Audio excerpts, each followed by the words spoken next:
Ladies and gentlemen, we are delighted to have you with us to participate and share in the first webinar pre-event of Share Sofia 2020. Our host today will be architect Martin Hristov, Deputy Chairman of the Board of the Bulgarian Chamber of Architects, architect Andreea Roibumovila, publisher of Share Architects, and Florin Dirigiu, the founder of Share Architects. Hello. Hello everyone. Dear everyone, we are very happy to have this great opportunity to meet our very special guests and to engage all together today in a thrilling debate about the changing or how to change the world through architecture in this pandemic era. Welcome, and can't wait to see and hear our guest speakers. Hello everybody. Thank you very much for this very nice webinar. I want to say hello to our speakers today, to our partners present today, to my colleagues from the company who are working for this webinar. I want to say particularly hello to my friends from architects from Bulgaria, especially for Borislav Ignatov, maybe he's here, or for Angel Zahariev, or for all the architects I met in Share in Bulgaria. It was very, very nice every time. Thank you very much. And hello from me as well. I want to welcome everybody from the name of Bulgarian Chamber of Architects. I want to welcome everyone to the fourth webinar, Transforming the World Through Architecture, who is supported by TerraSteel Romania. So today we will have great speakers alongside us, with whom we will also meet at the Share forum on 14th of July in Sofia.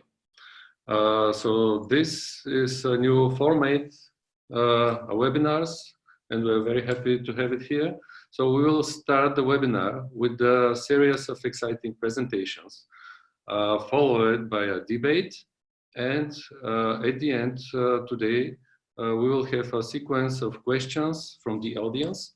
So we invite all of you and the participants to submit the questions to the speakers in the Q&A button on the bottom of the screen. So if you want to ask a question to some of the speakers, you can write it down in the Q&A section. So you can have two different options to ask questions. So you can ask the moderators to address the questions to one of the speakers, then you have to type moderator and then followed by your question. But you have also the chance to ask directly the speakers, then you will have to write down video and then following the question. So now I would like to introduce our first guest speaker for today, Chris Churchman, who is founder of Churchman Thornhill Finch in UK. Chris has always been inspired by new ideas with a career defined by creative innovation.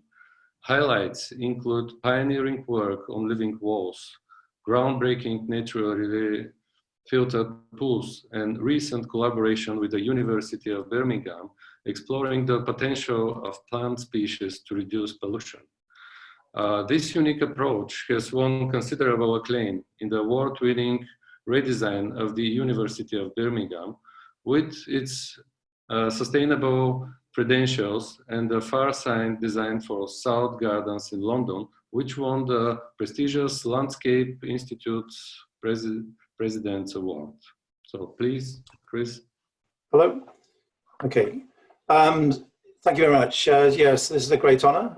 My talk is titled New Life, New Landscape. I don't seem to have control at the moment. Okay. So the first question is, what is landscape? Well, for us, landscape is everything between buildings. So that can be a street, a square, a farm, a forest. All of those things are obviously man-made, and all of them have specific users and specific user groups. So who are today's users? Well, this is actually my family. So Dad on the left there, 94. Myself next. It's actually my birthday today, 64. And then my unborn grandchild who arrives in 3 months. What these represent, though, is obviously a changing society, an aging society, an expanding society, but also a society who have different needs. So when the pandemic's passed, hopefully in a few months, we're back to those same challenges. So clearly climate change and pollution. World Health Organization says that 250,000 people per year will die from climate change issues. So the pandemic as of last night had killed 170,000, which is obviously very sad, but obviously still smaller than the prediction for climate change. So clearly a major, major challenge. But mankind's always had to deal with challenges, and he's done so through invention, through creating new structures, new buildings. So whether it's a castle, a cathedral, country estates, a canal, a railway, all of these are responses to man's needs and demands at a given point in time. So where is society now? You know, what are our requirements today? Well, we feel that man has got to a point where he actually values landscape in a significant way, and he celebrates that through his buildings. Man is naturally biophilic. He just loves nature, or she love nature, should I say. And why is that? You know, you have to ask yourself the question, why is that built into our DNA? Well, the fact is, you know, we still live in a planet which is largely uninhabited. This is the map of the UK. The UK is one of the most densely populated countries in the world. And yet these grey dots at the bottom, the two rows, and the number here, 5.9%, that is the amount of the UK which is actually occupied by buildings. So clearly the world as a whole is not mainly built on, it is still mainly green. And so we think that is why mankind still responds in a very positive manner to natural things. So clearly towns, cities and the countryside are in a state of balance. The towns are going to generate heat island effects, they're going to generate pollution. The country quite often is dealing with those effects and doing so reasonably successfully. It captures carbon, but at the end of the day, obviously these have to be in a sort of state of balance, otherwise we just get more global warming. But essentially green is doing most of those jobs for us. But at the end of the day, carbon is not just involved with plants, it's not just delivered through plants. Carbon capture, there are 4 times as much carbon held in soils as there is in all of the plants in the world. So a lot of what is under our feet is holding carbon for us, but that's unfortunately is an unstable state. As soon as we cultivate soil, or as soon as we expose it, then that carbon is released into the atmosphere. So clearly we need to keep it locked in. And environment has now moved to the mainstream. It's at front and central in politics. So the elections that we had in the UK just before Christmas, the Labour Party, as you can see, were going to deliver 2 billion trees by 2040. Their competitors, the Liberal Democrats, were committing to 60 million trees per year. And even Boris and the Tories knew that they had to do significant things with greenery. Clearly this was before Boris was laid low by COVID-19. But the fact is that, you know, we all know that the world is warming up. I mean, we don't need these graphics to tell us. But the reality is that the areas on the image on the left, which are green, they are still natural spaces. The areas which are bright red are densely developed. So clearly buildings are generating most of those emissions. And I'm going to use one of our projects now to show how we're sort of stepping up to the challenge of climate change. So this is the Haygate, South London. It was completed 3 years ago. It's won many, many awards. And most of our work was in the ground plane here in these courtyards, which we designed and delivered. But it wasn't just the courtyards, we also delivered the roof areas. And these days, you know, through planning law, you are required, all UK developers are required to deliver green roofs. But the one thing we couldn't engage with, we weren't allowed to engage with, was the elevations of the building. And at the end of the project, we actually sat down and worked out as if you took the building as it's and expressed it as a 2-dimensional surface area, more than 80% is in the surfaces of the elevations of those buildings. So what are we saying here? Are we saying that 80% of our buildings have nothing to offer with addressing the challenges of climate change? Clearly that is a totally unsustainable proposition. And if you carry that forward, clearly that would mean that 80% of all our cities equally has nothing to offer in terms of reducing carbon emissions and delivering a more sustainable environment. And this is a development that was completed just 3 years ago, probably less actually, 2 years ago. And despite what the title up here says, where this developer goes under the name of Eco World, this development has absolutely nothing to do with ecology. It has nothing to do with offering a viable solution to climate change. But we do feel that, you know, the knowledge is already there to green our buildings, and that's all surfaces our buildings, not just the roof, not just the ground plane, but we can start to deliver green elevations. And clearly that's already happening. I mean, you all know Bosco Verticali in Milan, completed in 2014 by Stefano Bari. The issue is, though, you know, why hasn't there been a Mark II of Bosco Verticali? Clearly this can't be offering the solution, because if it did, then everybody would be doing it. I mean, clearly it greens buildings, it puts a forest on the sides of a building, but it is not the right product for everybody, because it's inaccessible, it's too expensive, it's almost impossible to maintain unless you're going to hang from the top of a building. So we feel there has to be an alternative strategy, and we feel it's a very simple strategy. Every high-rise building in the UK now, residential building, has to give people a balcony, a 6 meter square area of green, a private space. But they are normally ungreened, these balconies. So we are saying that anybody can stand on their balcony and they can reach 1.2 meters in all directions. So if you green that area that they can reach just by standing on their balcony, it gives them certainly 10 square meters of greenable space. If you're really pushing it, it's 15 square meters of greenable space. Now for the individual, that is great for them, because in a lockdown, then they don't have to go to the park. But in sustainability terms, 10 or 15 square meters is nothing. But if you apply that to 1,000 units, then it's a hectare of green space. But in London, we are currently looking to deliver 66,000 new homes year on year. That is 70 hectares to 100 hectares of green space that we could be rolling out year on year, just by having people standing on their balconies with a watering can and looking after their plants. So the second project I'm going to show you is HS2. HS2 is the new high-speed railway, which will run from London through to the north of England. And the architects who worked on this project clearly ticked all the environmental boxes.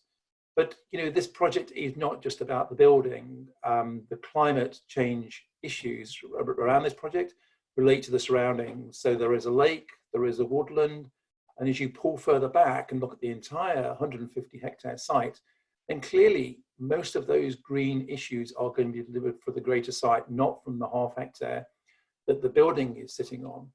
So these sort of projects, and if you zoom out again and look at the entire length of the project, and this is only half of it, this goes to Leeds and Manchester, the HS2 will go to Glasgow and Edinburgh. So clearly this has very little to do with architecture. The solutions in terms of climate change are not going to be delivered by architects here. They're going to be delivered in part by landscape architects, in part by engineers, largely by scientists. But fundamentally, we will deliver the right solutions to this project through a collaborative approach. And so we realized that, and we thought that, you know, big projects require and often give opportunities for big solutions. So we thought that through this project, we can deliver real quality improvements in air quality to the local population. So just by planting trees, we're taking nitrogen dioxide and particulate matter out of the atmosphere and delivering real benefits for the local population. So I'm going to finish with two schemes now, both our schemes. First one's University of Birmingham. The university was established 100 years ago. The clock tower you see in the background was part of the original campus, but clearly it's expanded many times over the last 100 years. So this greyed out building was their library that they put up in the 1950s. And the car park in the front was again delivered at about the same sort of time. So the university took a very bold step. They decided they were going to remove their library and they weren't going to replace it. They were not going to take part of this open space they're creating and put in a new building. So there are situations, there are circumstances where buildings are not the solution, leaving it as open space, leaving it as a more usable space, which is better for the students, which is better for the brand of the university as a whole, is a much more attractive proposition. And this is my last slide. And this last slide really gives me great hope. It's a project that we won just 3 weeks ago. We won this in lockdown. We won it using Teams. And we're working with an architect, FCB. And when we sat down together, this is a project for 1,500 new homes, and it's not in central London, but close to central London. When we started, we designed a forest. We started, the architect and the landscape architect, by designing a forest. And then we carved out holes into which we would put the buildings. So clearly, through collaboration, it is possible to deliver schemes which are greener, which are more sustainable, and which offer better solutions for the future. Thank you very much.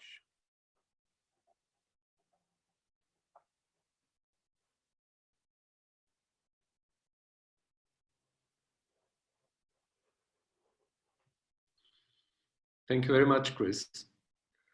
I want now to introduce the next speaker of the share webinar today. His name is Roland Bechmann. He, Managing Director of Werner Sobeck, Germany. So Ronald heads the Department of Competitions and is a specialist of project management, lightweight structures and steel constructions.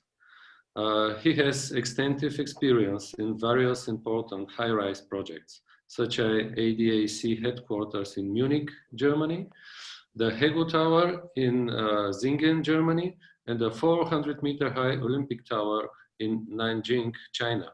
So in addition, Ronald has been in charge of several complex and large-scale projects such as World Expo 2017 in Astana, Kazakhstan, and the underground railway station of Stuttgart, Germany.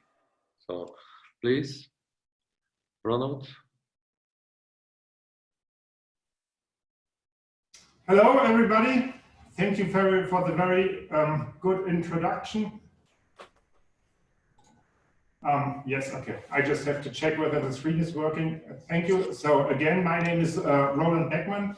And thank you also, Chris, for kind of introducing the topic, because when I was thinking about this speech, should we have a strong focus on the current situation with the virus, or should we concentrate on what we believe is important for us maybe after this phase? I totally agree with the current discussion that we still have to flatten the curve. However, I think the curve we as architects or engineers, as I'm an engineer, not an architect, have to address is really mainly the temperature curve, or the curve of the carbon emissions. So when we look at the temperature curve, which is this one, we see that we are still in this climate change situation. This will go on, and that really the carbon emissions, and this is from the IPCC document released 2 years ago, is really governing this process, is running the process.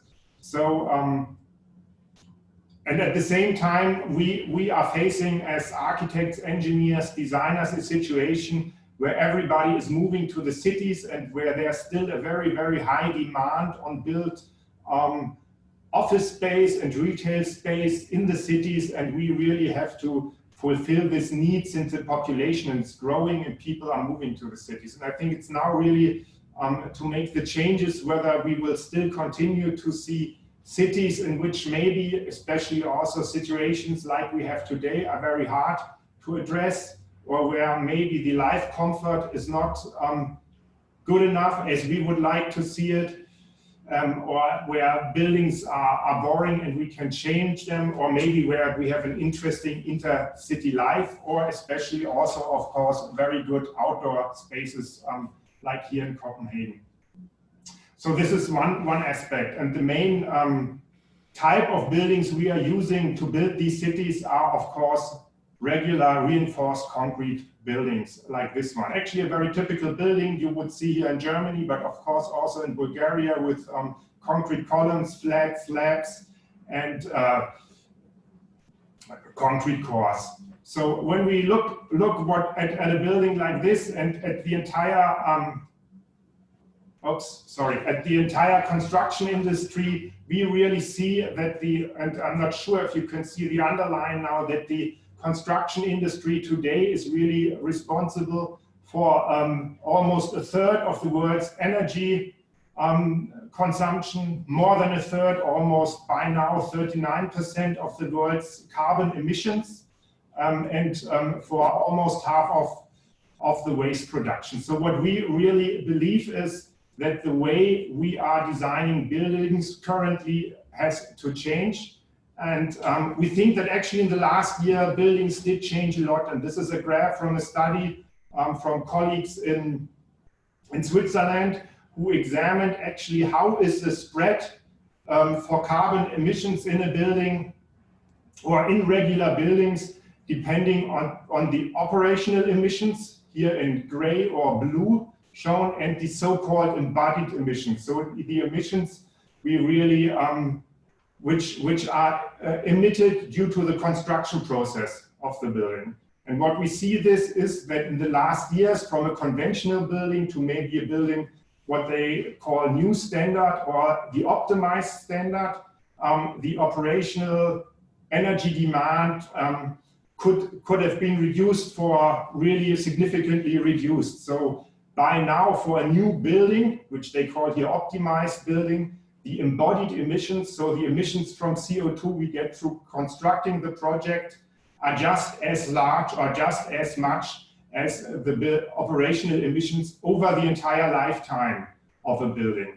So what we are saying is that we need the same, or at least a comparable improvement in the field of these embodied emissions. And of course, this discussion is linked to where do we get our materials like sand, how do we construct the buildings, and how kind of do we recycle them? Will we simply tear them down in pictures like this? And we believe at Werner Sobeck that, of course, one solution to this question is building more lightweight, using less materials, but also really reducing the entire embodied carbon emissions in the project. So we are coming from this engineering school of Stuttgart, which is merged with an architecture school of lightweight design, where we try really to use not bending forces, but rather tensile forces. And this is something we implement in our structures, or optimizing also roof geometries, for example, really according to the load and stress distribution within the roof, so that we minimize the material consumption, and by this, of course, also heavily minimize the carbon emissions. And actually, we are looking into very different projects doing this. We are also looking into very special concrete projects where we believe that we don't need concrete flat slabs where we have high material consumption over the entire height of a slab, but that we can kind of really go back a little bit sometimes to shell structures or structures where we don't have a permanent material or a heavy material loading like this one. And of course, there's a philosophy behind it. So when we look at a regular slab, the stress distribution over this slab is not entirely equal everywhere within the element. It's really different over the height, and we have different stresses. And we believe, for example, that the porosity of our concrete structures should adapt to this. And we are looking into several materials. And for example, one is this, what we call graded concrete, where you can actually control the density of the concrete really according to the specific stress level at the location, for example, in this one slab where you're looking at, so that you really get as similar as in a bone of a human being, an optimized structure where you don't have a full material matrix over the entire element, but this is really changing according to the stress distribution. And this is something we are implementing really also really in this construction process of regular concrete buildings, so that we get concrete buildings which have more or less air bubbles, for example, inside the slabs and inside the core walls. And we're having first really testing slabs or kind of maybe research buildings where we test this procedure, and by this we can minimize the material consumption heavily, and this helps to reduce the carbon footprint significantly. Or another approach is really that we are looking also in big infrastructure projects like this train station here in Stuttgart, that we are looking into using shell structures, for example, structures where also the geometry is not fully driven by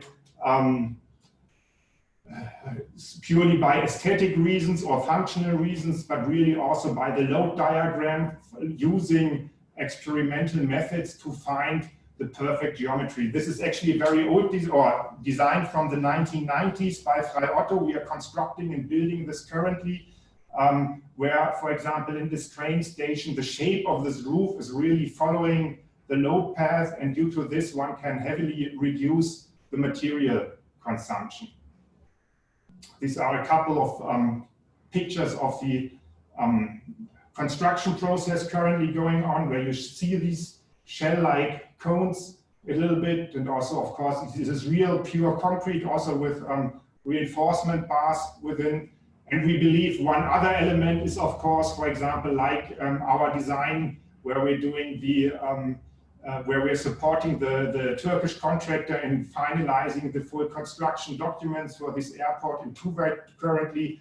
We believe actually that especially this BIM process and process of planning digital helps also a lot to really identify which materials having which cost implications, but also which carbon implications within the process. So that by strongly using digital methods, we see that we can also lower or reduce the carbon footprint within these systems.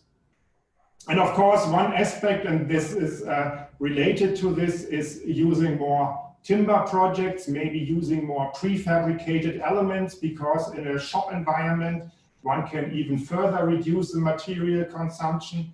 So this is something where we're looking a lot at, but also we're looking at materials. So at the connection of the materials, that everything is kind of, can be taken into parts, again, can be that we have a design for disassembly implemented into the design process, so that we can have a very smooth and easy recycling process. And by this, so when we look at the full count of embodied carbon, and this is what you see here with on the left side, that the main carbon emissions are really coming from the concrete and the reinforcement bars, but of course also from interior walls, other finishes, also of course from the facade, really depending on the type of building. But typically the structure itself will be responsible for something between 60 and 80% of the entire carbon footprint of the building. We believe that really accurately looking at all these individual elements, also for example at the concrete, using concrete which has lower carbon emissions due to a different cement production, one can reduce the carbon footprint of a building, and our test designs show this simply by 40%. When of course then we add or include some timber constructions where timber can be seen as a CO2 storage, as a carbon storage, then this actually even further improves the entire footprint. And this is some of these prefabricated houses, residential houses, which can be easily built in a shop, and which help to really minimize this footprint, this control process in the shop. Then another project I'd like to show is a project which fully follows the approach of a circular economy. So all the materials we are using in this unit are either already reprocessed, are a product of a kind of a reutilization, or are compostable. So there are no elements which cannot go back into the material circle in this project. So everything can be recycled, and everything we are using has actually been taken from this recycled process. It has not been produced primarily for this building.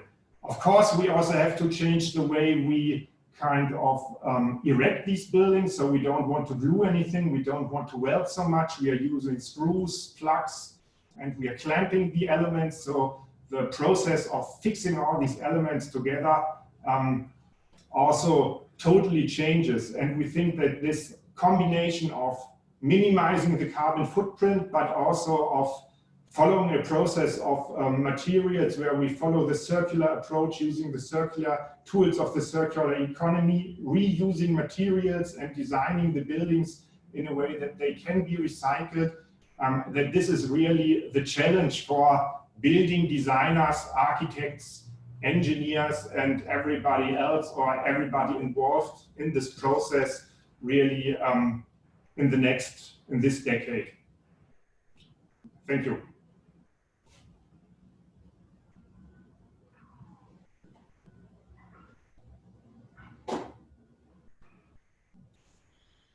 Thank you.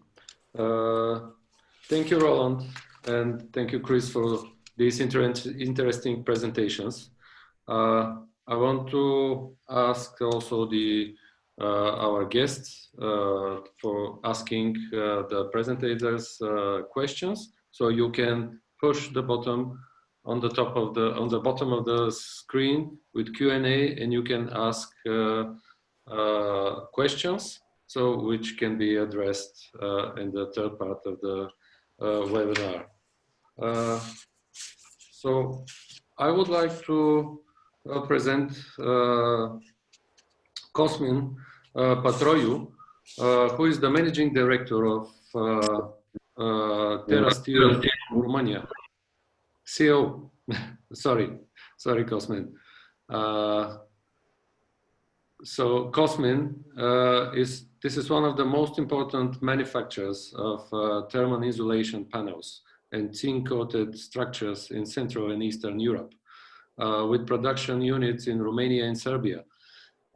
In his more than 15 years of activity in the field of construction materials, he held the positions of general manager, export manager, and sales manager of TerraSteel Romania. So, Cosmin, you are welcome. Hello. Yeah. Good afternoon, ladies and gentlemen. Dobry den. My name is Cosmin Patroiu. I'm the CEO of TerraSteel Romania and Serbia, and TerraSteel is one of the most important producer of sandwich panels and purlins in Central Eastern European countries. So just to make you an idea, in the year 2019, we sold over 3.85 million square meters of sandwich panels, all kinds of sandwich panel, and approximately 400,000 came to the market of Bulgaria. So in the next 2 minutes, I would like to present you an innovative concept that we are promoting now in the market with the new products of TerraSteel. So let's see a movie for about 2 minutes.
So, leading to the world to come, this is the new concept that we are proposing for the industrial buildings.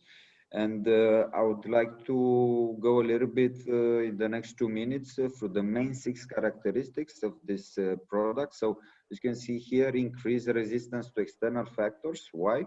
We are using aluminium, zinc, magnesium for the steel structures, for the purlins, and for the sandwich panels, we are using the green coat technology from SSAB. This is a biotechnology paint, and this will last longer in time. The warranty that we are giving here is 40 years.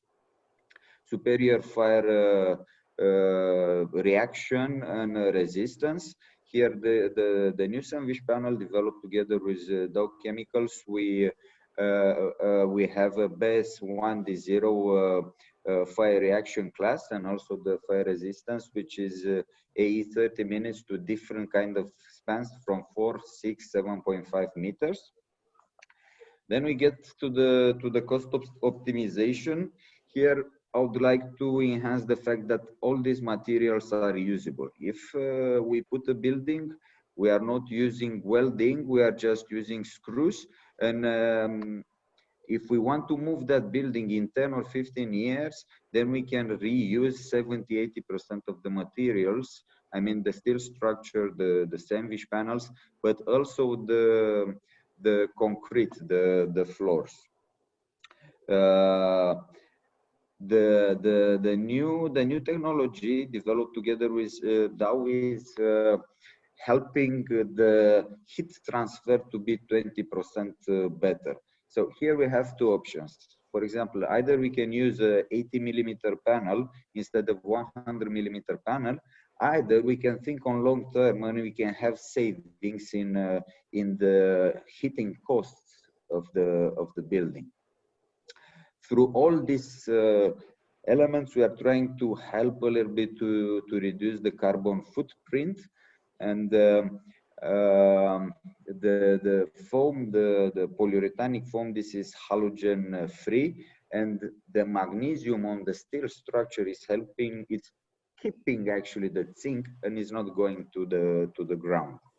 Having all this said, this is giving for the architects more opportunities in order to design more efficient buildings. And going to the last slide, we are trying as a company to offer complete solution. We give consultancy to the architects in every step of the building process. Then now we develop the beam objects for the lead. So this will ease. It will make easier your work as architects.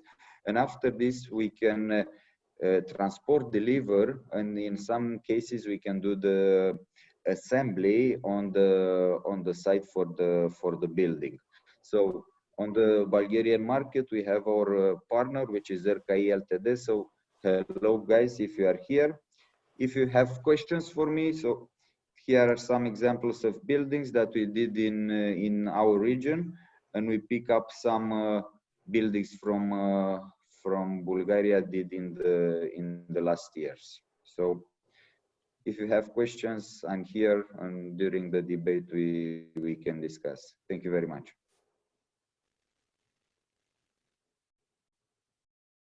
Thank you to everyone. Thank you, Cosmin Petroiu. Thank you, Chris Churchman. Thank you, Roland Beckman, for your presentation.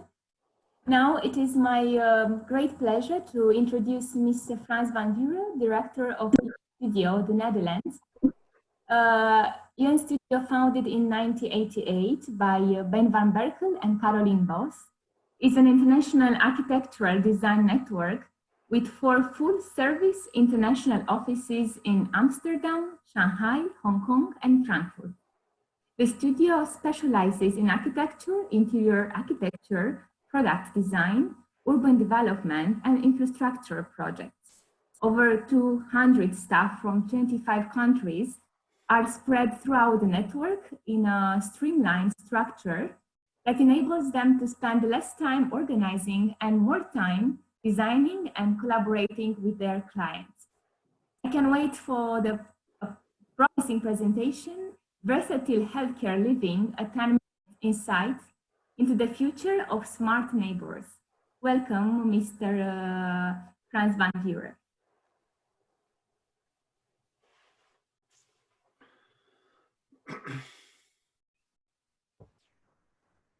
Thank you very much for the invitation. I hope everybody can hear me correct. Yes. I have some problems with the sound, but I will just continue.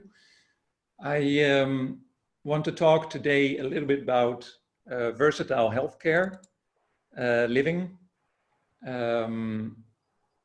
and the way we develop the subject.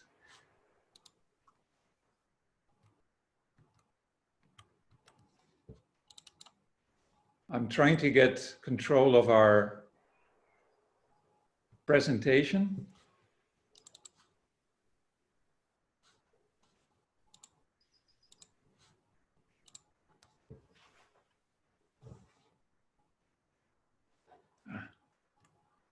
My colleagues from the technical part will help you. Okay. Yes, I can start. Sorry for this. UN Studio is from origin a Dutch firm. We're 30 years old or young, we can say. And we have about 300 people in Amsterdam, Shanghai, Frankfurt, and in Dubai. What we do is develop knowledge, and with that knowledge, we design environment, buildings, products, master plans, and interiors, of course. We always say the first thing that we think about is to design for people. We see them as central, the users that can celebrate and enjoy the environments that we do.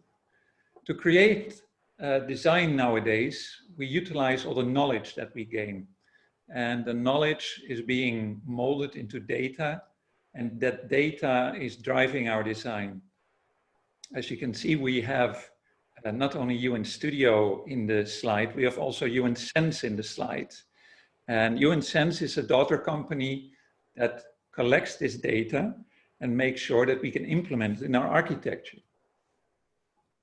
Talking about the current situation in which we are much more prone to exploring our own health, our own comfort on the physical, but also on the mental level, we do some research, and we do research on the performance and the celebration of health. What we take in account with every project is that we look at the wellness value of the project. What can we offer to refocus the mental and the physical state in building design, in landscape, but also in products and interior, to make sure there's enough reason for people to move, to have a contrast between focus and community, but as well, of course, in the environment of health, and make sure that the air quality, the indoor-outdoor transition are healthy enough to provide the right environment. Something else that we're really exploring is the way people feel in their environment. And that can be in the office, of course. Right now, for most of us, it's at home, but also in environment that is more cultural and public. We know that with designing the qualified space and utilizing technology that we integrate in this space, we can actually reduce stress, cortisone levels of hormones that are in your body that create that stress, but also create peace and high peaks. This is something that we explore. We think in the industry of, for instance, automobiles and machines and the Internet of Things, this is quite far already.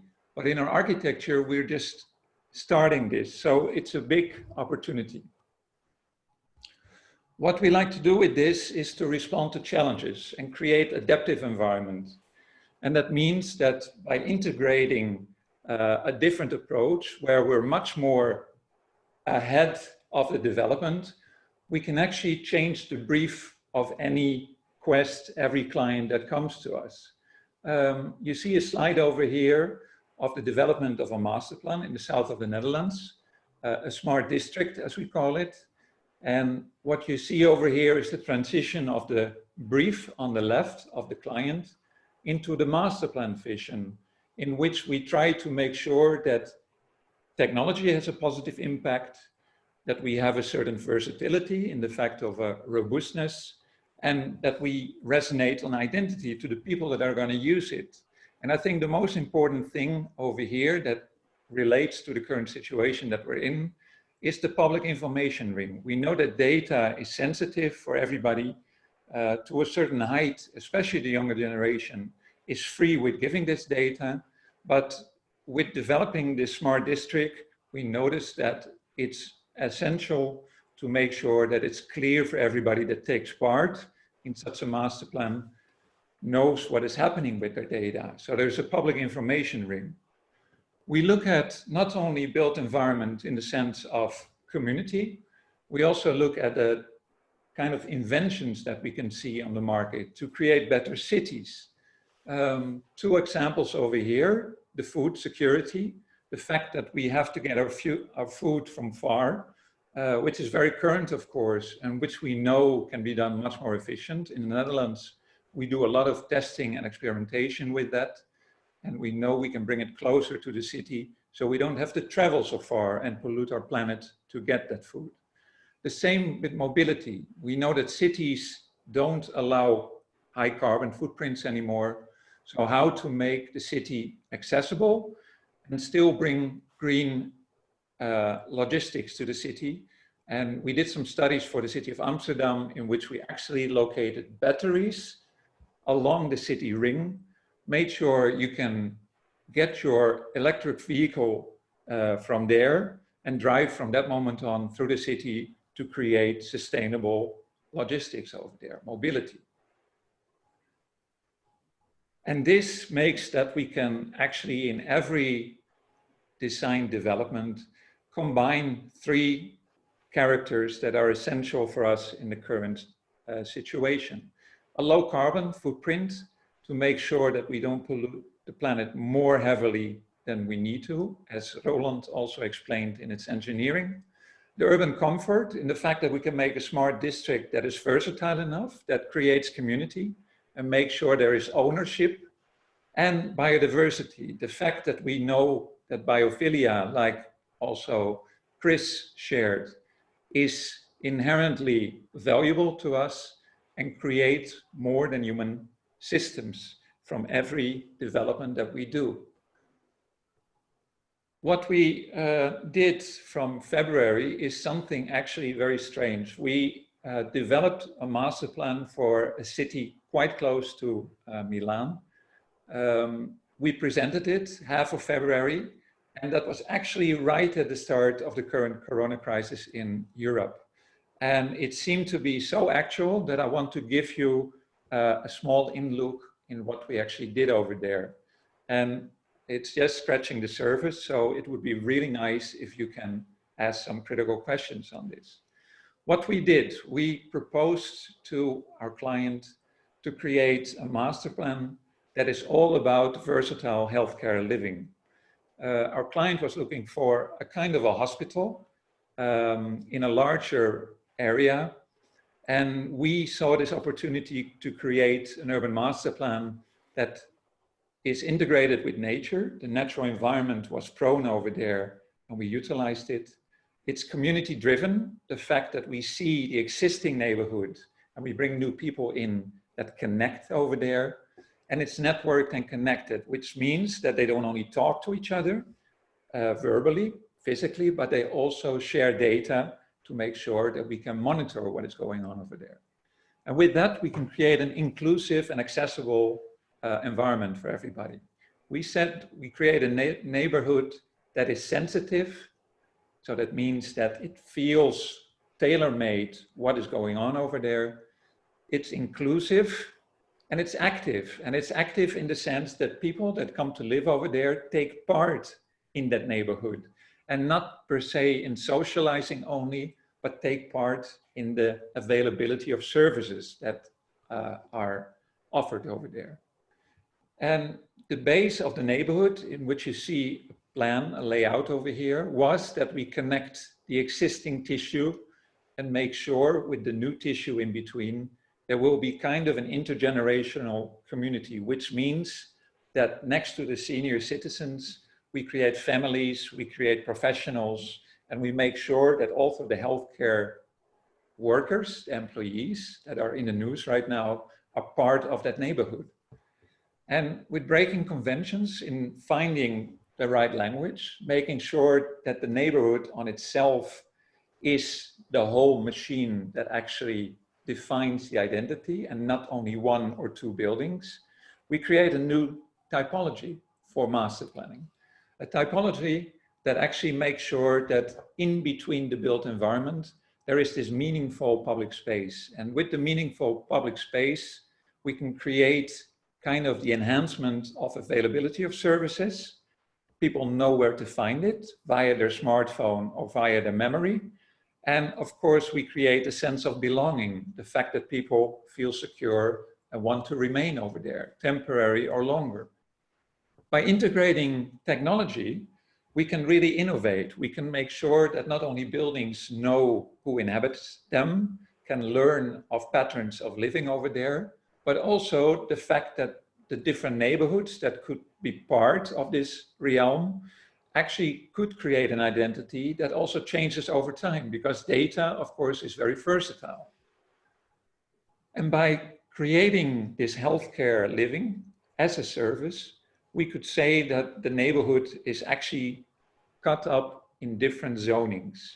As you can see on the right, we still have this idea of a distributed hospital, which could be a clinic, which could be a mature hospital or something in between, all the way towards the left, where we can see a wellness community, a community where there is no doctors, no physicians, but where health and wellness is first and foremost. In between, there are zones that have to do more with the hospital, long stay care, short stay care, and rehabilitative housing. By breaking up the neighborhood as such and making sure that the typology of the buildings is good enough to actually shrink and expand these zones, we can create an area which is fit for crisis that we have right now. Because if there is too little capacity in the clinic or the hospital, we can actually easily utilize the neighborhood to lay out further healthcare assistance and services. If we start with this in such a small neighborhood, by linking into the existing, we can make sure that something starts to exist that is sensorial and that is adaptive to the community that is there. I just want to give you a small insight in the public areas, the green that we did, which are really developed to create that health and comfort, in which we gave the names of smart green gardens, a recovery pocket next to the hospital, a domestic pocket all the way down in the wellness neighborhood, and breathing pockets and silence pockets in between. These can be fit and designed very detailed for that particular function, and can also vary over time and be developed in a flexible way. We can even say that one of these pockets can have an optimization loop in which the technology that we have right now is integrated, but which will be monitored and which will grow along with the technology that will grow and the people that will utilize this technology. Among them are healthcare people that take care of us. And with that, we can actually create a community that is new, that is adaptive to what is necessary for their health and comfort, and which also relates to the current crisis and the way that we feel that after this crisis, people are going to behave. Everybody will be more prone to the current situation, to the fact that they are vulnerable, and the fact that we take good care in providing them with the necessity of a very comfortable and functional environment. Thank you very much. Thank you. Thank you so much for your inspiring presentation. Yes, Netherlands is it is the second food exporter in the world. And this idea of incorporating food production into architecture infrastructure is incredible. And indeed, data is driving design into new innovative directions. And it is clear that UN Studio is celebrating the human values and in its projects and in its research projects. Thank you very much for your presentation and for all speakers' presentation. Now that the presentations are over, we are ready to advance to the second part of the event, but not before introducing our latest editorial project, the book Designing the Profile of the Future Architect.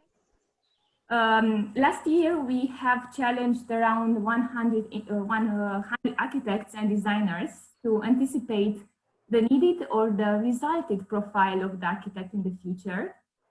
The book have collected contributions for 100 of our shared conference guest speakers, and it was released simultaneously in Venice and in Prague last year.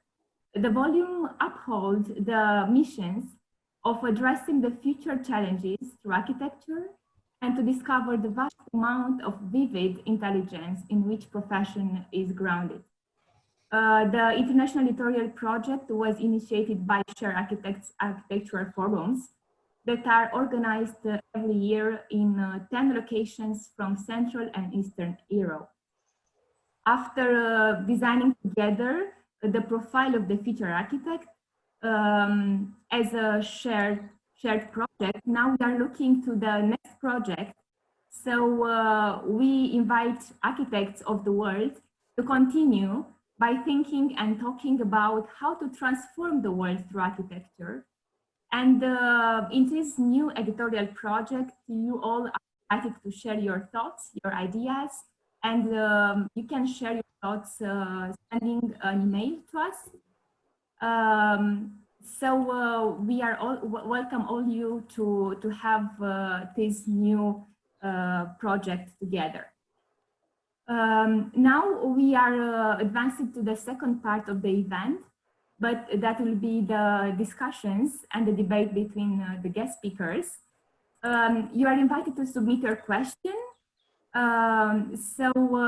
Type video followed by question if you would like to address the question live, and type moderator followed by question if you would like the moderators to address the question for you. Now that the first part is finished, we will go on with the second part of the debate. So, Mr. Martin.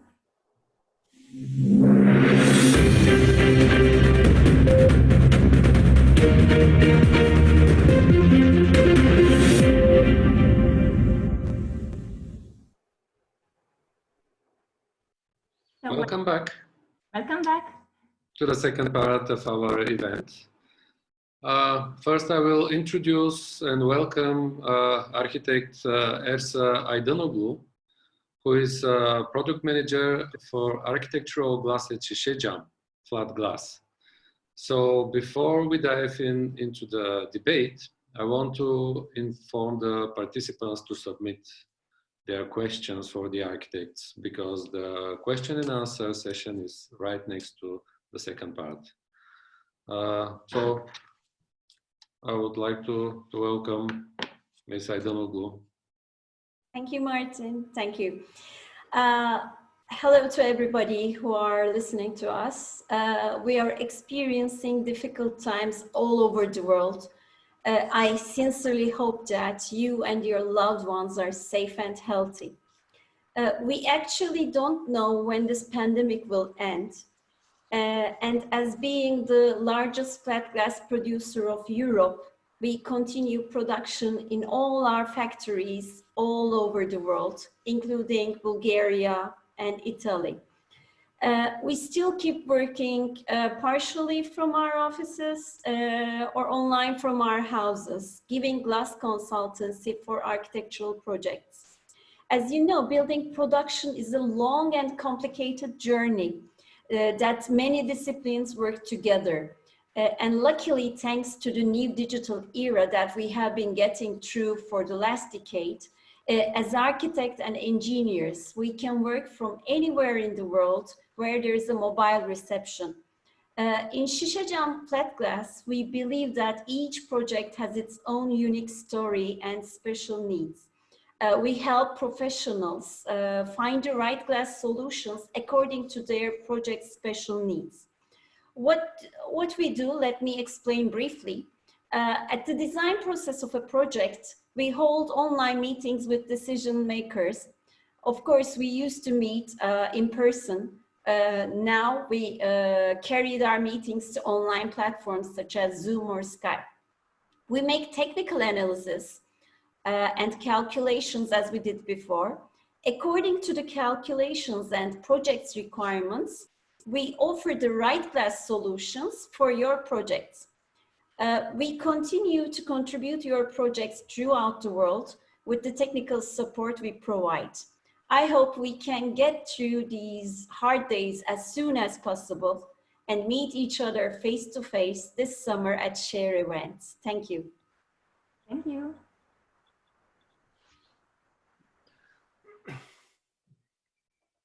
Thank you. Thank you very much for this introduction. Now it's time to start our debate with our guest speakers. Today, nowadays, the agenda is about social distancing and social isolation. So this is not about some needs change, this is about survival. And I would like to address our guest speakers some questions about this. But first of all, I have been told that Chris Churchman has a birthday today. So from the name of all the organizers, I want to wish you a happy birthday. Happy birthday. 64. Wow. Kids who are getting older. Happy birthday to you. Thank you.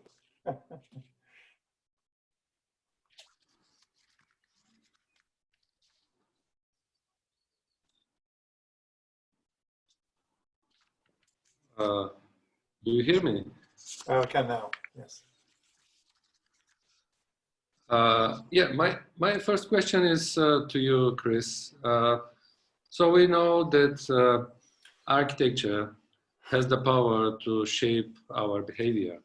So how can we manage to change people's behavior in public spaces through landscape architecture? And is it necessary? So for instance, I saw examples for one-way alleys in the parks, or if there are some other ways to keep distance and to enjoy the landscape at the same time. Yeah, thanks. I mean, it's an interesting question. It's clearly a question which has been exercising the minds of the police force in particular in the UK. So as soon as the pandemic, well, in the early days of the pandemic, when we'd gone into lockdown for a couple of weeks, then there was some warm weather, which in the UK is, we get it a bit later than you guys. But so this was sort of mid-March, it suddenly got a bit warm.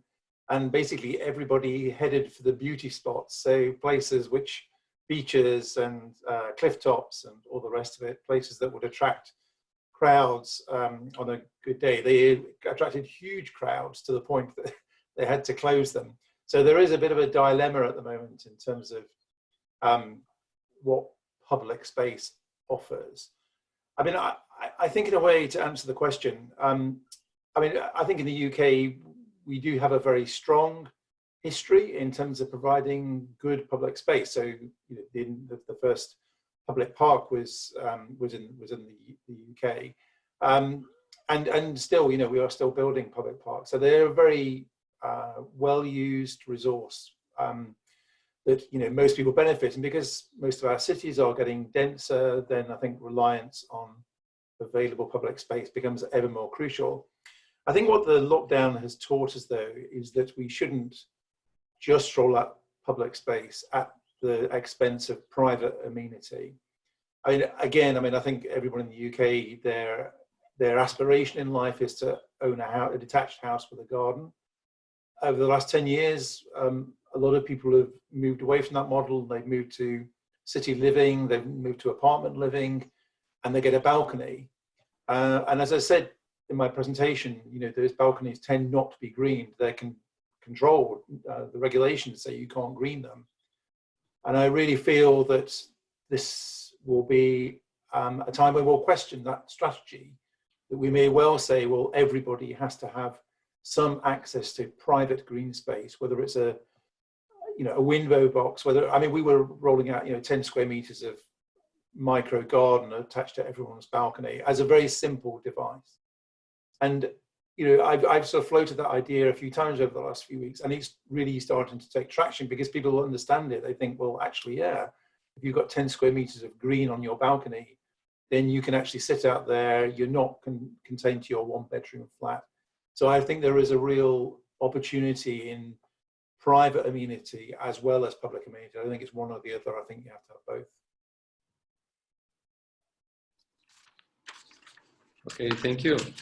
So if some of our other guest speakers have anything to say about, so you're welcome to take part. I have a question to Frans van Buren. So UN Studio is, of course, very influential in the world of architecture. Apart from that, you have a lot of international offices and experience in many different countries. According to you, what will the future impact of this virus on society and architecture? So we are living in isolation for over a month. And now all those ideas about shared spaces, about public spaces, with human scale, big community projects sound very different today. So do you think this might change? Martin, that's a very good question. And of course, we cannot look into a glass sphere and predict what is going to happen in, let's say, 3 months, a year, or even 5 years. But it will definitely, this crisis, have repercussions. UN Studio likes to collect the data to learn, and we already started that among our own people, for instance. Everybody's working at home, doing the projects, communicating a lot, I think, like most of us. And we asked, what is the benefit of what we're doing currently in the house, and what can we take with us to the office when we would go back? What can we learn? And what we especially learned is that people indeed liked the fact that they can focus and concentrate in their home environment as a contrast to what is happening on the office floor. In our industry, as I think we all know, architecture, it's hard to only be solo because it's such a big team effort, every project that we're doing. And that's not only in the studio, but also with everybody that we work with, among them the clients. So I think the way of communicating will be different. The way we search for each other will be different. But if that has a spatial consequence in the fact that we don't need as much office space anymore, or that we won't have spaces, cultural spaces where we gather to listen and hear each other physically, meet each other, that's a very difficult question, of course. Obviously, coming period, coming months will absolutely be defining the way we go forward, depending if we can find this vaccine. If you look in 5 years, it might go back a little bit to the way we work right now, or we worked before the crisis. But definitely, I hope that we all woke up and know that there is a positive side of this big crisis that is happening to us, and that we can grab it. And we as architects, but also clients, the developers, investors, municipalities, can create the freedom to utilize these changes. So, and do you think that these big community projects should be split into smaller units in order to keep social distancing, or it should continue like it is? Because the impact of the crisis, it's not only economical, it's also a social impact, because we as humans are social beings, so we need this socializing and to communicate with each other. So do you think this might change anyhow with the big projects?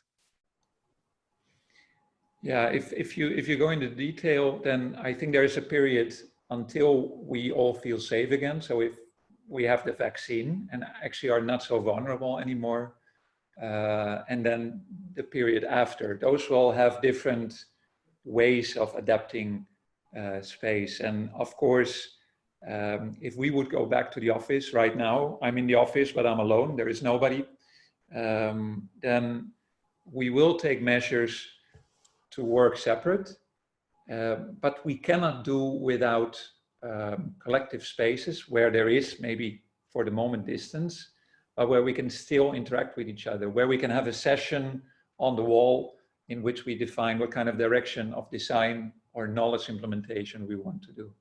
So definitely there will be kind of a temporary upscaling of the density in which we work. So more space per person. Instead of 8 square meter, maybe we go to 16 or even 20 square meter. But when the crisis is over, which will happen, I trust our doctors and scientists very much, not the politicians, by the way, the doctors and scientists.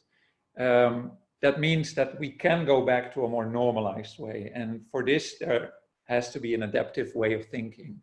And that's what I think I was talking about in the presentation also.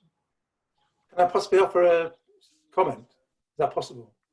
Can I offer a comment on this? Of course. Yeah. I mean, I think that one of the things that we've lost on a short-term basis is the benefit of serendipitous encounter. I mean, I think both Roland and Franz, you know, their work is around invention. It's around new ideas. And quite often, you know, what sparks a new idea is some random encounter. So when we designed University of Birmingham, you know, we felt that it was really important to create spaces that people would just naturally engage with their neighbor through. They didn't know them, they just bump into them and they would have some random conversation. So they could be waiting to get their burger in the queue. They could be, you know, just sat next to each other reading books that had no relationship to each other. But through an encounter and a discussion, then some new piece of research, some new idea comes out of that. And I think that's what we can't afford to lose, because you know, the solution to all our problems is ideas, new technology, new thinking.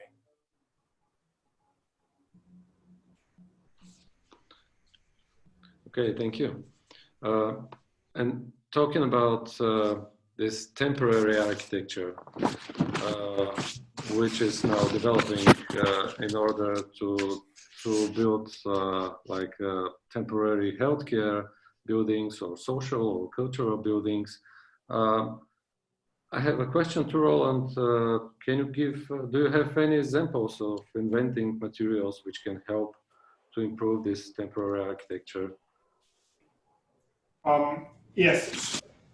Well, I think there's nothing specially invented for this crisis now, but I think that we don't need special innovation for this crisis or for this situation, because it's a very, compared to the long lifespan of architecture, is a very short time period, hopefully.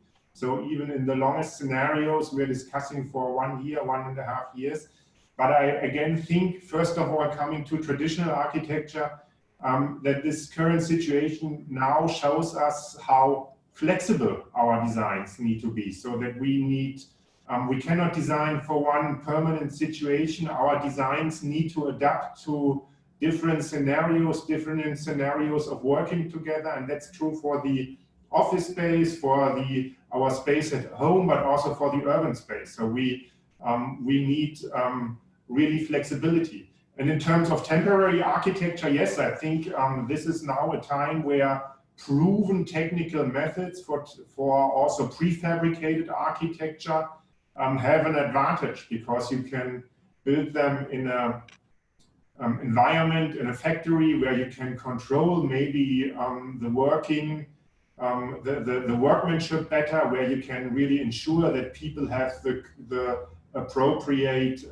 mass, the appropriate distance, which we see is outside of, at the construction sites outside in the city, very difficult. You can really allow people to have really all washing their hands and so on, and you can build it very fast. So, I mean, there was this one example, I'm sure everybody has seen it at the very beginning of this crisis in Wuhan, when the Chinese government did build a hospital within 10 days of time. And I think this shows where our proven methods of prefabrication can bring us. But I don't think that we will really need a very special building type for this crisis. I think we need building types and designs which are flexible. I think this is a key message, which can adapt, because hopefully this is just a short period of time, and hopefully we can focus on really meeting each other again. Yeah, this situation will probably force to talk each other and to invent different ways to handle this crisis. Andrea, if you have any questions?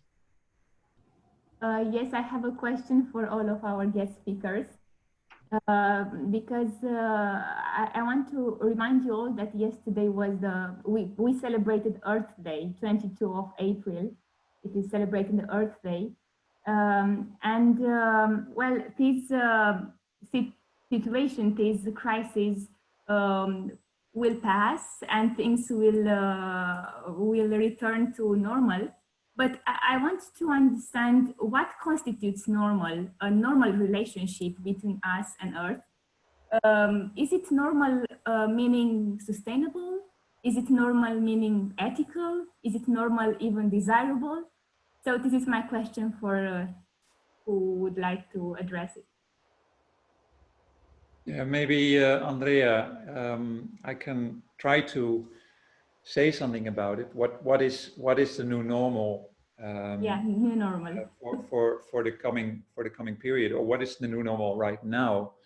I think as Chris mentioned, we as architects, but also Roland as engineer, because he works with us and he's got the same kind of attitude. We are extremely curious people, and we want to find new kind of equilibrium between kind of the challenge of what the period asks us. Like 20 years ago or 30 years ago, we already started to think about the sustainable approach, of course, making sure that we don't utilize too much energy.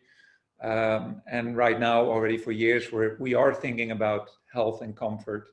But of course, we never had an opportunity, strangely enough, that gave us such a high prospect of thinking on what we need to adapt in which moment. And I think what we all know is that environment that we utilize, urban, so bigger environment, public space, but also private environment, your house, your garden,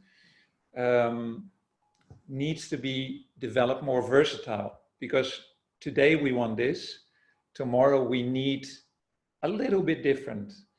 And maybe in 10 years, instead of living over there, we want to have a hotel or maybe I don't know, a clinic over there. That means that architects and everybody in architecture, and that's a big group, needs to think about that and needs to define that. And it won't be a universal approach, because in Sofia, where we also do a project, it's a different city, it's a different culture, how people live. And although you're affected by the same crisis, it's in a different way you're affected, and it has other repercussions. So I think there is not a general answer possible on what the new normal is, but there is a general answer on how to approach the new normal. And that is by carefully looking at the challenges, the possibilities, and the solutions, and measure it down to where we work, whether it's in the UK or in Amsterdam or Sofia. Yes, you said about evolutionary, and you know, evolution is occur under conditions of equilibrium. But rapid evolution that we faced lately requires disequilibrium. So this equilibrium state you were talking is very important, and that we have time now to address questions and to understand this new normal. Yes, we should address also equilibrium, and what is that equilibrium actually in our relation with nature, with Earth, with us, with the fast evolving and very producing maybe too much sometimes than you really need. Chris, do you want to answer, or shall I answer? So please. Me? Yeah. Yes. Okay. No, I think equilibrium is what we are constantly working on. In the fact that we look at how we as humans occupy space, and what we need to occupy that, what is the density that we can allow people to occupy space, how we deal with energy, what is our footprint, and also now, much more than before, what is our effect, what is the effect of our way of living on our general health pattern. But that is not new.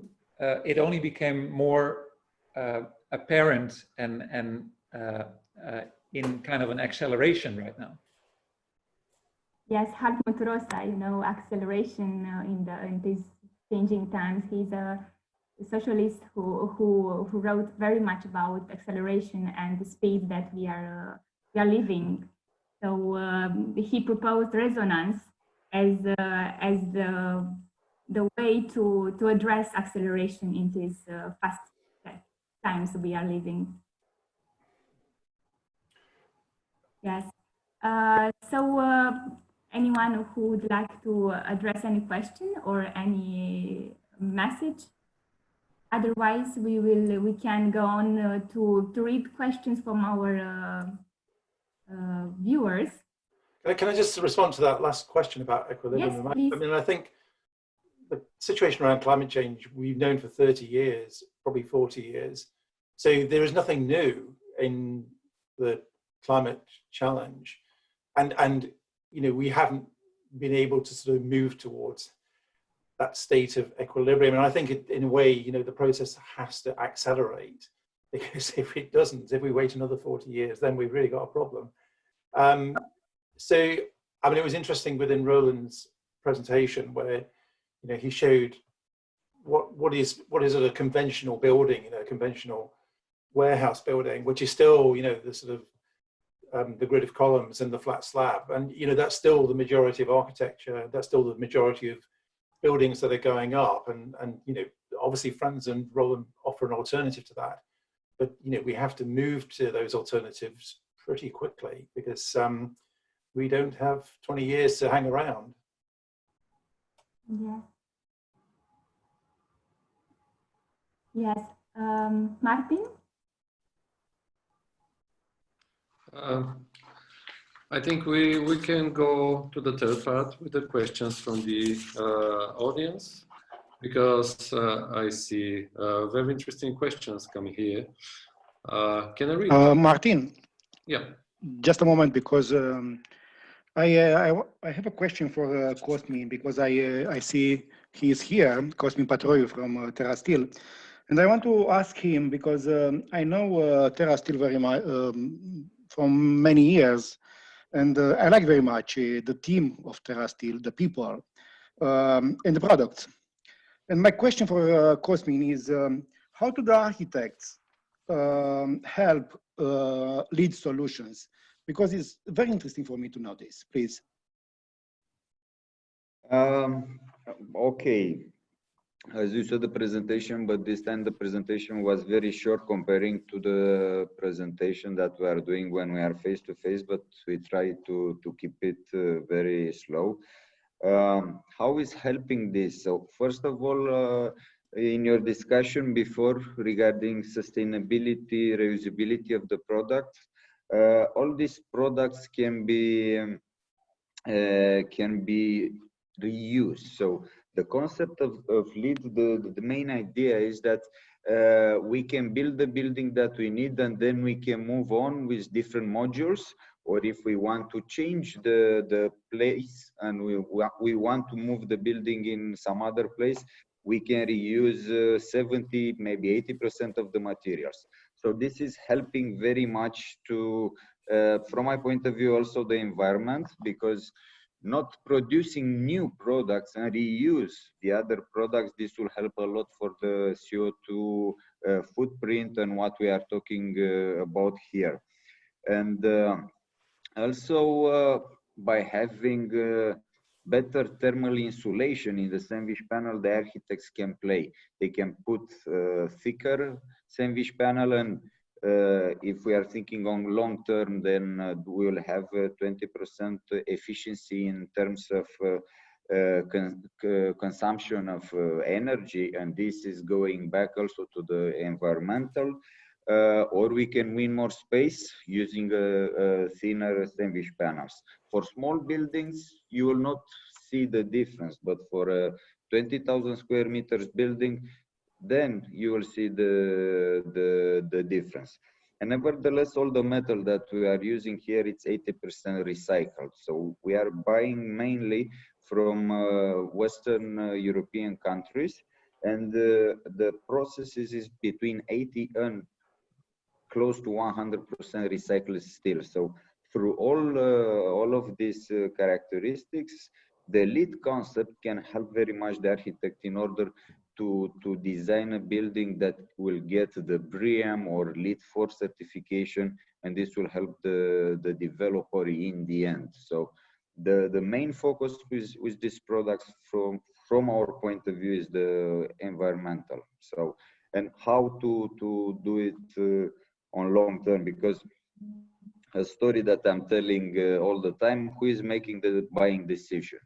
There are people who are 60, 65, 70, but we have to think for our kids that will work in that building. So this is the main idea of the LEED concept, besides all the technical characteristics. So if you have questions regarding LEED, I'm here. Okay, thank you. Thank you. So Martin, do you think that we can advance to the latest part of this event?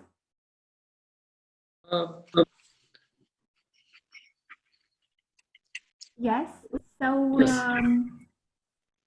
I think we can go on.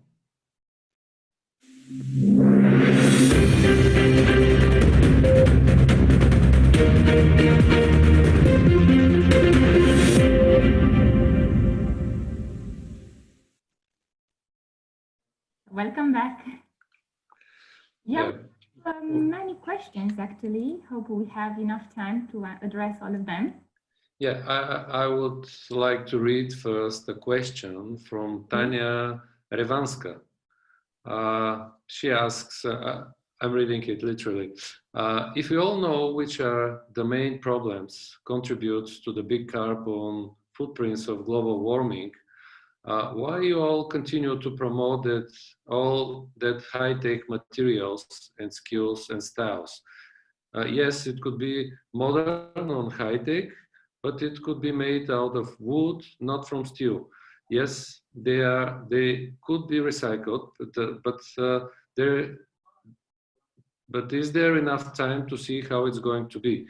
Don't you think that the most useful way of reducing the carbon footprints and to create awareness behavior to the people is by using all kind of natural materials and shapes like wood, timber, hemp, bamboo, reed, etc. I think this is a question to Roland. Yeah, it's a very good question. It's actually, so Tanya, thank you for that. It's a question we are thinking about a lot, but I think it's not that simple. So first of all, we have to really understand that in the next 40 years, so by 2060, we have to double our building stock, meeting all the current needs we have. So this is the estimation we need really to provide sufficient housing and office space for people in maybe what you call underdeveloped countries, although I don't like this term. Is really doubling the building stock within the next 40 years and also, of course, addressing population growth. And simply, for example, using timber is a good option for a variety of buildings. So for many buildings, for smaller residential buildings, for example, that's actually, I would agree with Tanya, the best solution to minimize the carbon footprint. However, for many other buildings, like office buildings, like larger buildings, and to have this urban density, which is from a carbon standpoint a good solution because you save carbon investments in infrastructure, you will still need a mixture of buildings. So you will still need concrete buildings. And this can only be, the footprint of these can only be really reduced by having this highly technical approach. So really by working with techniques. So I don't see this as a contradiction. Having a contradiction between really traditional building methods and new technical building methods, for me, this is a little bit ideology. So I don't think that this is a question we have to ask. We really have to ask the material count and the carbon footprint of each approach. And I showed some timber houses. I think this is good for many buildings, but not for all. For others, we really have to look at high-class architecture, which has minimal material. Why, for example, is not timber good for every question? Because, for example, for noise, you need mass to reduce the noise, and it doesn't help if you have a timber slab and you add additional cement on top of it simply for noise reduction. So there's really a variety of questions we have to address. And this is why we need different solutions, and we need high modern techniques to address these. Can I just add something to that? I mean, in the UK, there was a big move 10 years ago towards timber construction. So CLT, so cross-laminated timber in particular, was seen as being a sort of usable material, even in very high buildings. And unfortunately, because we had Grenfell Tower, the fire regulations have been completely rewritten. So basically, over 18 meters, so 6 stories, you can't use timber, certainly not in the structure. You can't use it even in cladding. So there is no timber. And that's not just on the upper stories, you can't use it in the lower stories either. So if you have anything which is higher than 6 stories, then timber is a non-starter. Let's think from a different perspective. If we are thinking for the building, yes, it's building the building, it's something, and running the building, it's something totally different. So usually the cost in a building, I'm talking here about the industrial buildings, 20% are to build the building. The rest of the 80%, it's for the lifespan of the building, the next 20, 30, 40 years.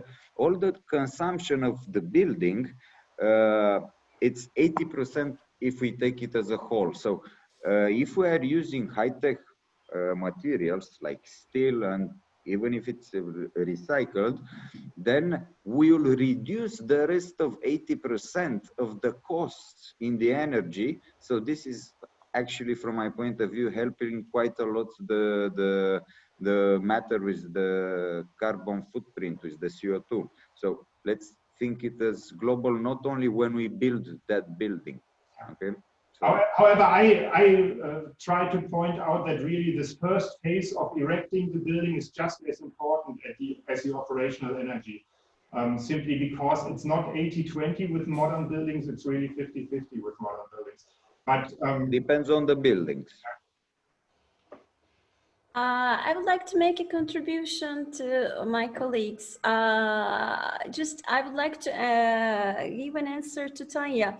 Yes, we are talking about high-tech products, but high-tech products lets us to reduce our carbon footprint. So by choosing the right material, we have the chance to reduce our carbon footprint. And every day in our companies, we are asking this question to ourselves: what can we do for a sustainable future? So every day we are searching for this answer.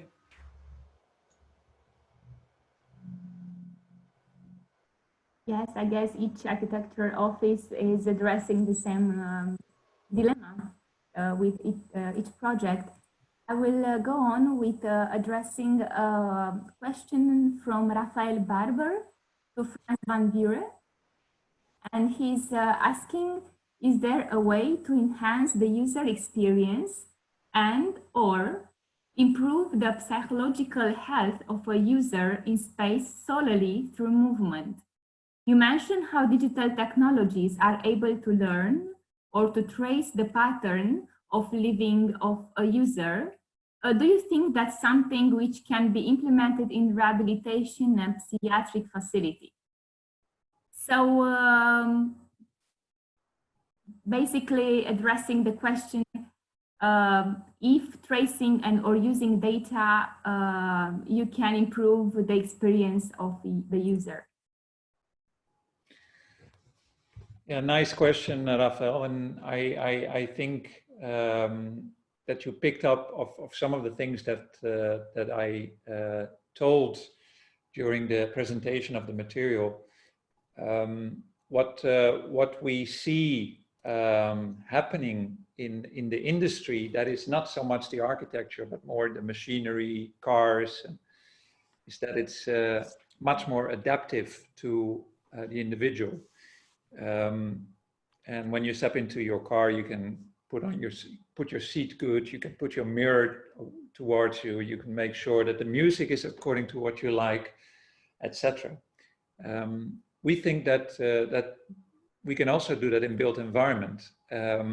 Whether you can only learn by movement of people, that's a question I think that I would say no. It's not only movement, it's the behavioral pattern of people. When do they put on the light?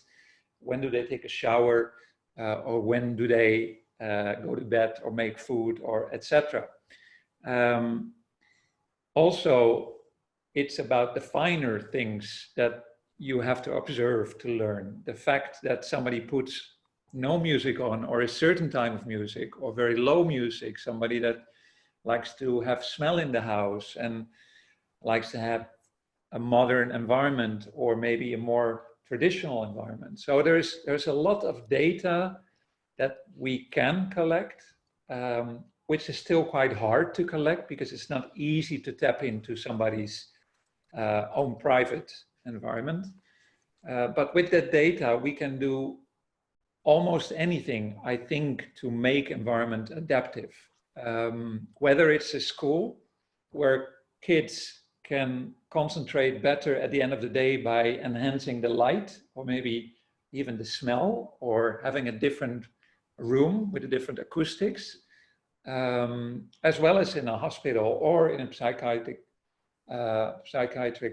clinic. There is definitely something that is promising over there. The only thing is, architects themselves cannot fully develop that. We need the help of scientists in this case, or of doctors, of behavioral consultants. And that's also the collaborations that we should look at in the coming period, that we're much more attached to the universities, to the academic environment, which we usually are already, but ask the right questions and ask them to help us and the client to find better solutions for certain questions. And that will take time, but it's definitely something that we think more of us should focus on, because it's so promising. Yes, indeed, the data revolution will change the world as we know it today. The big question is who will store this big amount of data. And in your projects, for instance, when you use data and analyze behavior followed by data, who is the one who is storing data and having this copyright address of the matter? Is it the owner of the building, or is it still Google and big tech companies? No, we don't think it's the big companies. Maybe, of course, you might have to utilize platforms that they provide, because there is not so many that we can utilize. But it goes along with protocols that are set up with authorities, with consultants. In the Netherlands, we have this smart district in the south of the country, which is under development, which is also an experiment with UN Sense.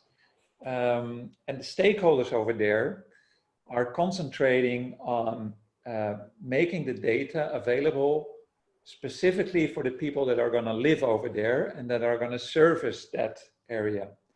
And protocols have been written for that, that are based on existing ones, that need to go to the Dutch government to give them approval. Actually, that development has been discussed in our parliament, and they have approved of the further development. So that's how high you need to push it to make sure that it's safe and according to European and according to national and according to municipal regulations.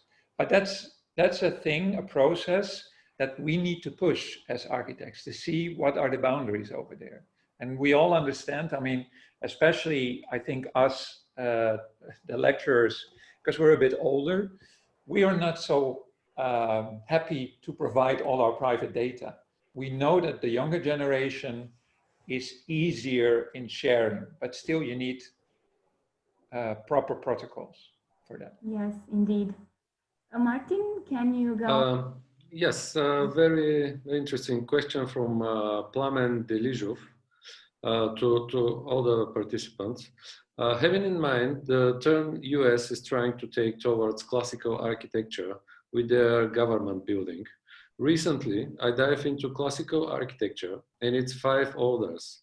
The more I read and learn, I kind of realize for myself that the classical architecture has established what I would call as a core knowledge that is precisely defined and scientifically as well. The proportions, the forms, etc. What do you see as a core knowledge in today's architecture that could be scientifically defined to similar to knowledge in the classical architecture?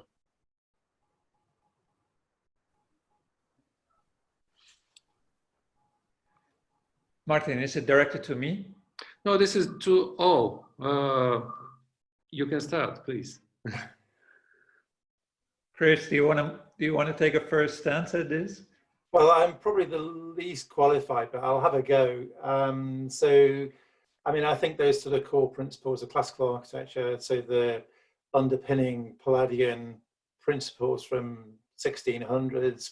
And I mean, most of those principles were obviously structured around visual parameters, I suppose, you know, what is the perfect, what is trying to produce the sort of perfect form. But I mean, that was a very sort of, in itself, that was quite a sort of political statement, and it was set against the background of what had come before. And so the disorder that had existed through previous centuries then suddenly gets replaced by these sort of classic principles, which have defined a lot of architecture ever since.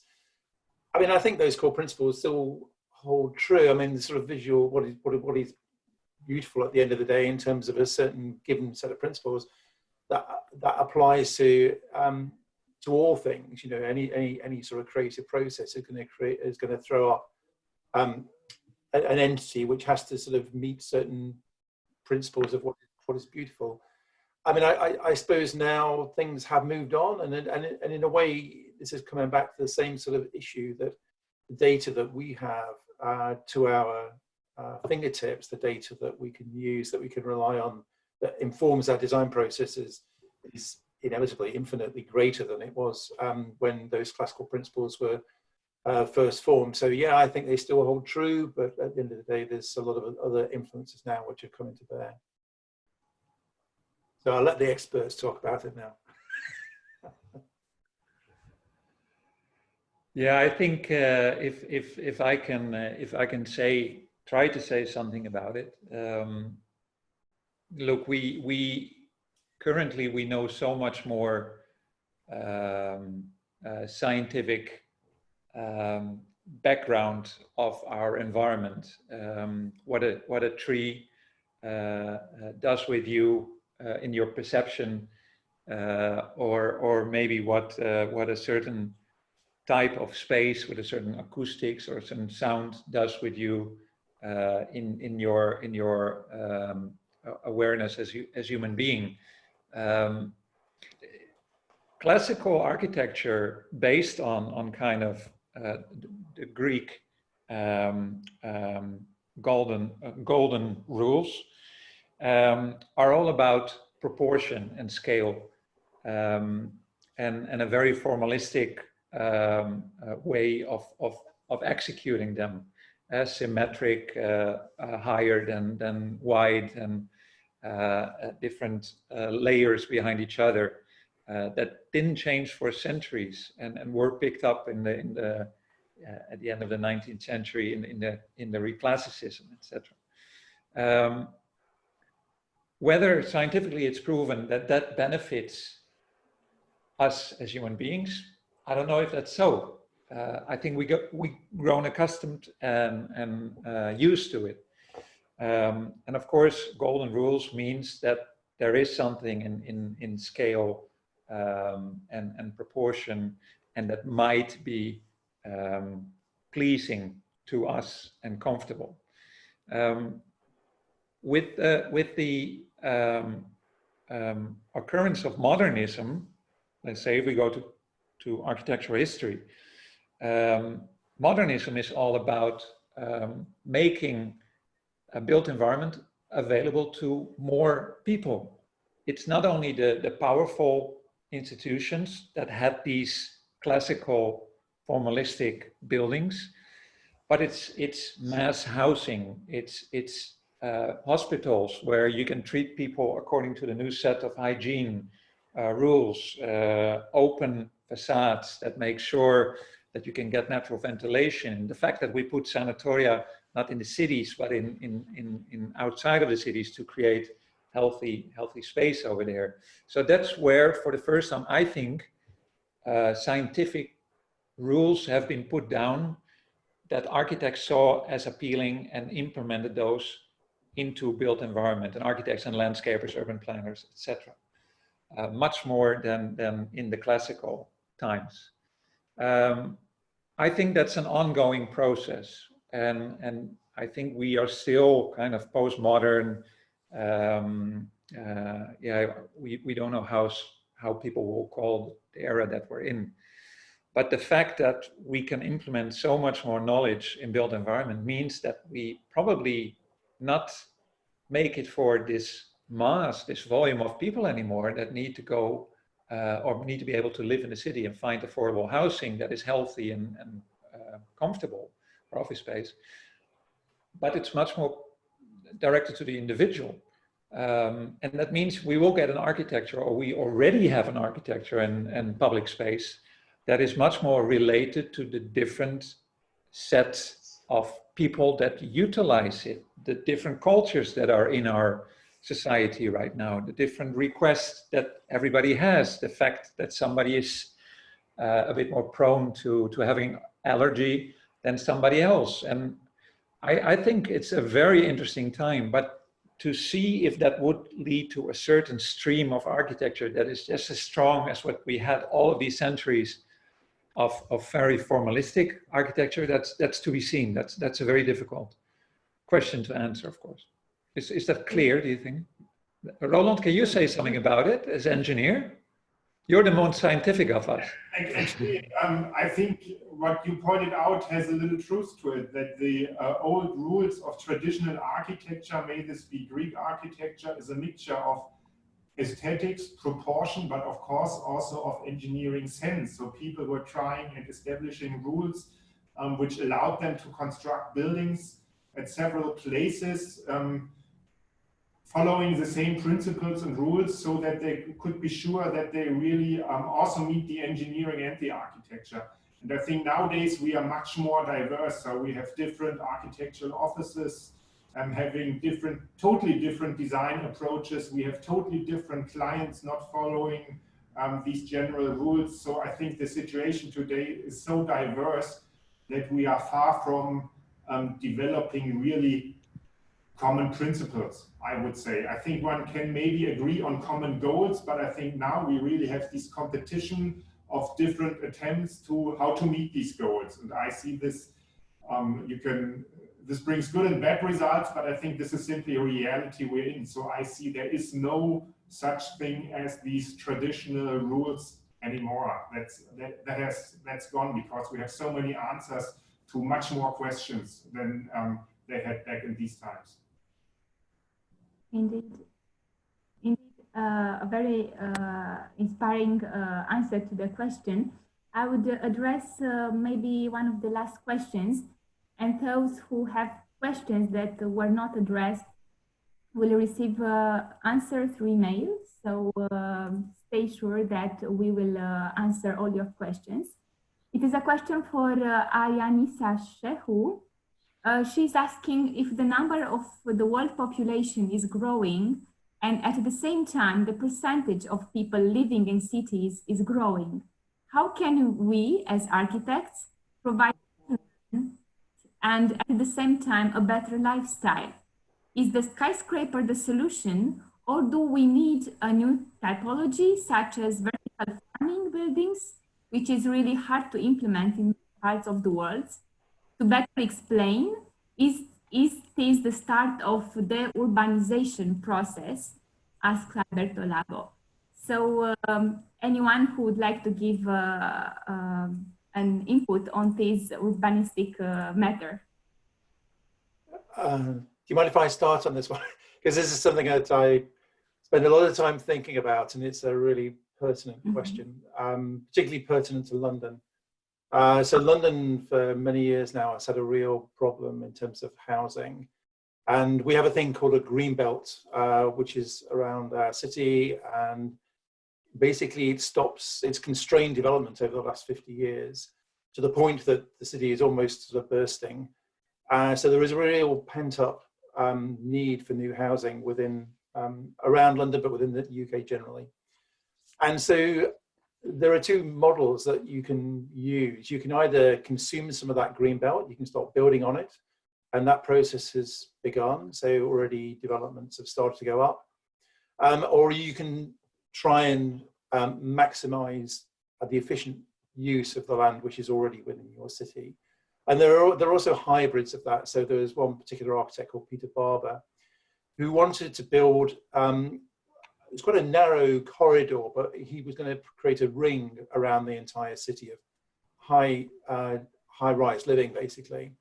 And in doing so, you know, he then does not have to go into the green belt. I mean, we sort of protect our very precious green belt, which a lot of people feel very, you know, they feel that it is theirs and they don't want that land to be used for housing.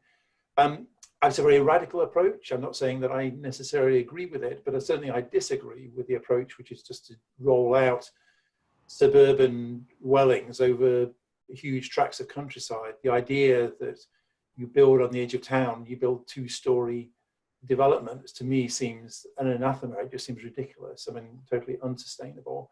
Why do people want to build two-story dwellings just because they're next to a field? If you're going to build in a field, then build very high and then only take a quarter of the field. You know, it seems very logical to do that. So I suppose I tend to go more towards let's go higher, and then we don't have to have vertical farms because we still maintain the original farmland.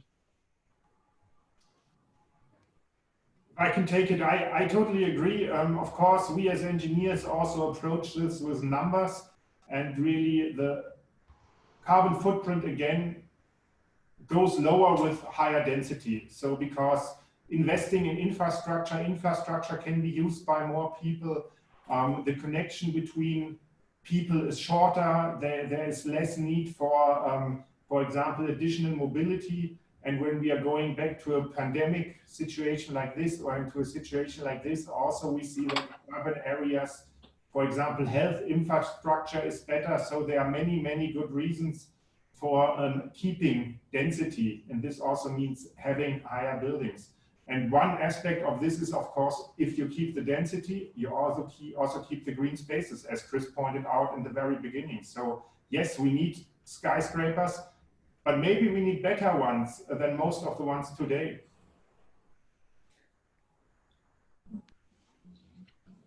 Yeah, I think Chris showed the Bosco Verticale. I think that's a very good precedent of what a skyscraper or high rise can mean in the future.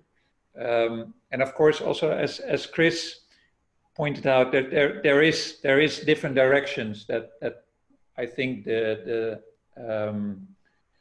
industry, the municipalities, as well as governments take. There is sprawl still going on, and the sprawl probably will be densified much more often than it does already. But if you want to contain kind of the growing number of people and make sure that they have affordable way of living and also a healthy way of living, we have to densify. And I think, as Roland says, densification or hardscape cities that we know right now, that we have in our mind and which we all relate to, I don't think that's the ones that we are talking about. I think if we develop urban grid, it will be like the cities are transforming right now. London is transforming, just like Amsterdam is transforming. They become much greener, and not green in immediately nature everywhere, but we produce energy in the city. We make sure that we mobility. We grow crops in the city, and not in large portions, but creating kind of this network where I can go to my neighbor or to the building next door or to the neighborhood a little bit further, where I can get a certain produce might be kind of appealing. That's also, I think, how we did live in smaller communities. So I think we can learn of that kind of history, where we come from and how we used to deal with each other. And of course, one of the items I think that we learn right now, again, is that when we are in our house, we need a certain amount of space. We now see again why the houses have been developed, because they have been developed for people living closely together. But if the crisis passes and we can go out more often again, I think the spatial needs can be looked at very critically again. We are experimenting with co-working, with co-living, with typologies that might change over time. We make sure that buildings are circular, so we can actually adapt them or retake them back into the industry and build something new with it. So there's a whole array of measures that we can utilize to build different cities, I would say. And I think we all have to be aware of that and become stakeholder in that, to think about our personal needs and what the effect of those personal needs is on our footprint, on our way of dealing with the system. I think you just have answered one of the one question, Martin, which refers to, do you believe that architecture could really transform the world we live today, or is it just a naive statement? So you just answered in a way to this question with your intervention.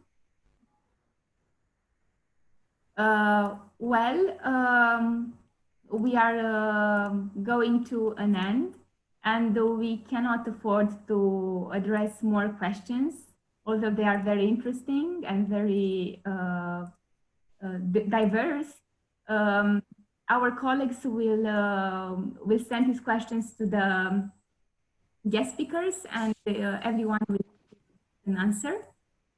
Martin, what would you add in this conclusion session? Yeah, I think it's time to finish now. And yeah, it was very interesting webinar, and I'm really looking forward to welcome you all guys on 14th of July in Sofia after this crisis passes. I want to thank you very much, all of you. And especially I want to thank you very much for the attachment and for the support that ShishaJam company gives to the shared communication platform, and especially for Bulgaria Share, where ShishaJam is official partner.